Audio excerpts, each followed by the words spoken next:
What's going on, people? We are Tottenham TV here, back with another player ratings video, just having got back from Merseyside yet again in the space of a week. We played Everton away, a game which was really marred by VAR, a horror injury to Andre Gomez, which we hate to see it, reminiscent of Eduardo that many years ago from Arsenal, that injury against Birmingham, which kind of shocked the game and kind of swayed Arsenal's season that year. For the neutral, it wasn't a great game. I thought Spurs, toothless up front, Everton as well.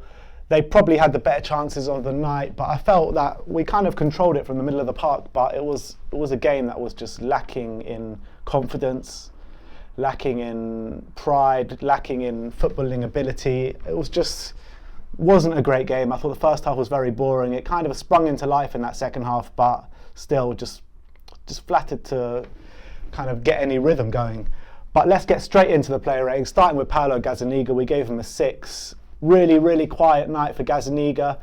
Forced into maybe one big save for Richarlison, which he looked like he was definitely going to go on to score. But having said that, literally he had nothing to do pretty much the whole evening.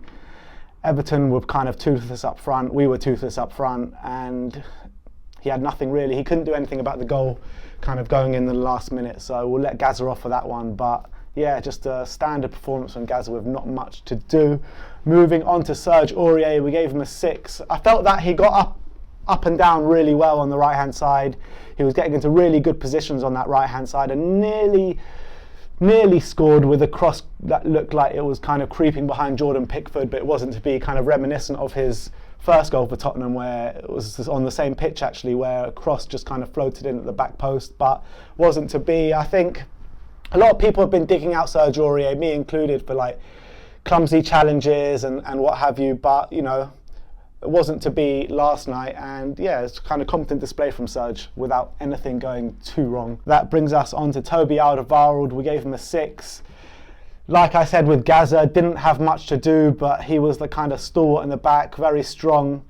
But when he was really called upon for the goal, just wasn't there, was he? So, look, Toby, you can't really put too much blame on him because it was a very, very quiet night for him. But, moving on to Davinson Sanchez, we gave him a 6 as well.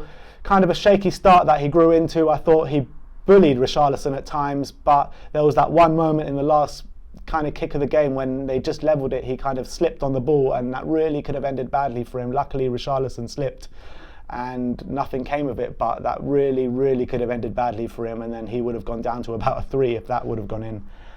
Moving on to Ben Davies, we gave him a 6, captain on the night.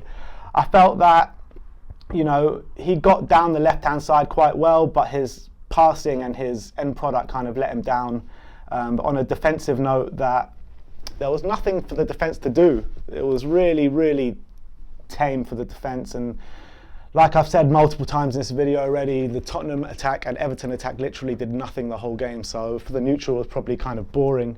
Moving on to Moussa Sissoko, we gave him a 6 again.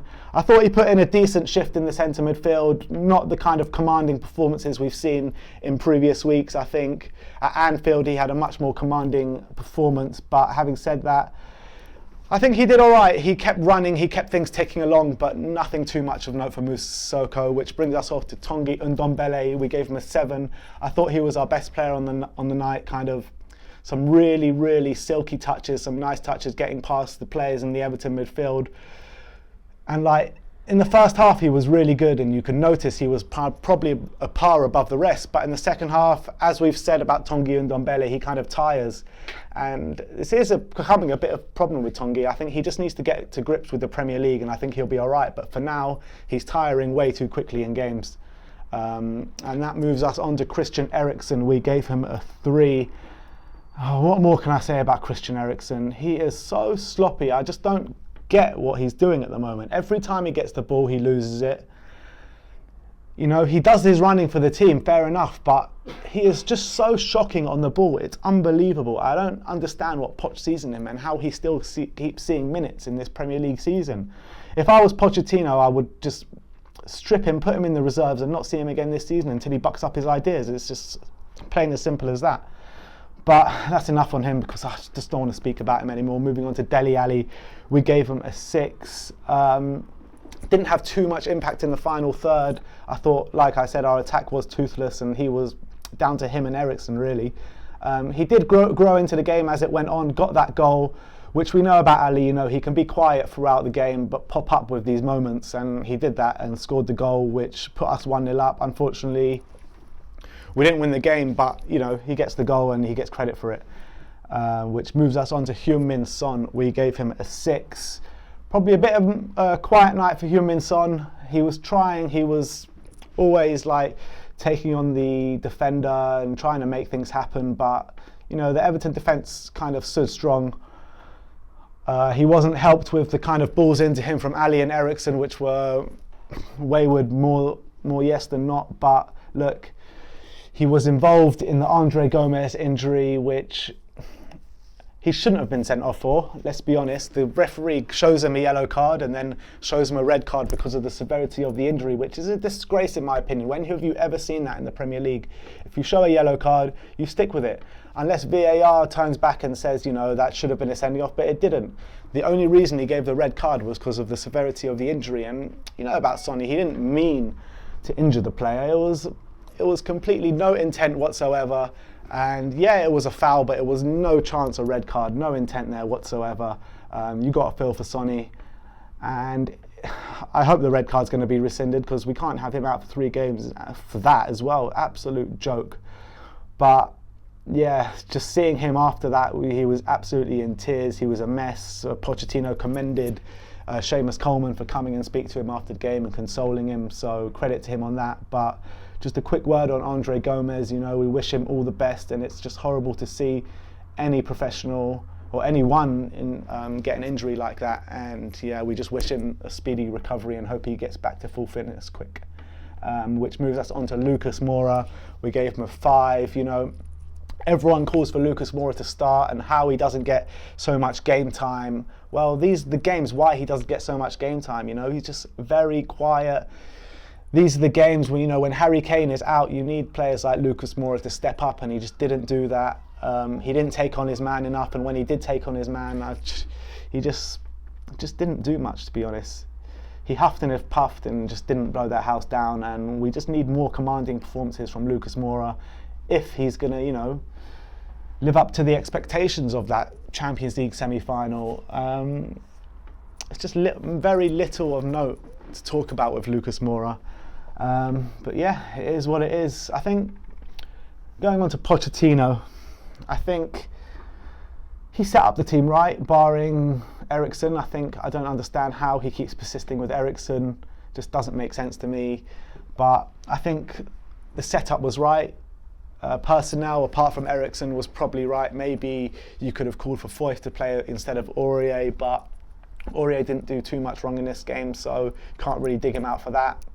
I felt maybe he could have changed things a bit quicker, because Tanguy Ndombele went off on the 72nd minute for Giovanni, which I felt that it probably should have been Eriksen going off quick. I don't know how he saw 97 or 98 when the game was. I don't understand how Eriksen plays for the entirety of this game.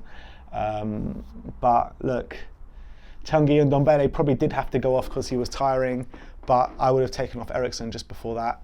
Serge Aurier goes off on the 87th minute for Juan Foyth, which was just too late. These moments are coming too late. Ryan Sessegnon comes on with 1.5 minutes to go for Christian Eriksen, and this guy's been waiting for his debut for so long, and then he gets 1.5 minutes. What is he supposed to do in 1.5 minutes? I just don't get it. Pochettino needs to change things quicker. His game management needs to improve, and it's just the same things happening over and over again. We call him out on his team selection sometimes, and we call him out on his substitutions happening too late. And that game was there for the taking for us if we would have just been a bit more ruthless up front.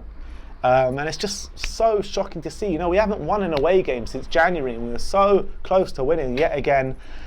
But the same old Spurs come out and we concede in the 97th minute out of nothing. Everton probably had about 1 chance the whole game, albeit we didn't have many chances. It was just a really, really boring game with 2 sides playing with no confidence whatsoever. So yeah, it is what it is. Like, subscribe and comment and tell me what you think of our ratings. And as always, come on you Spurs.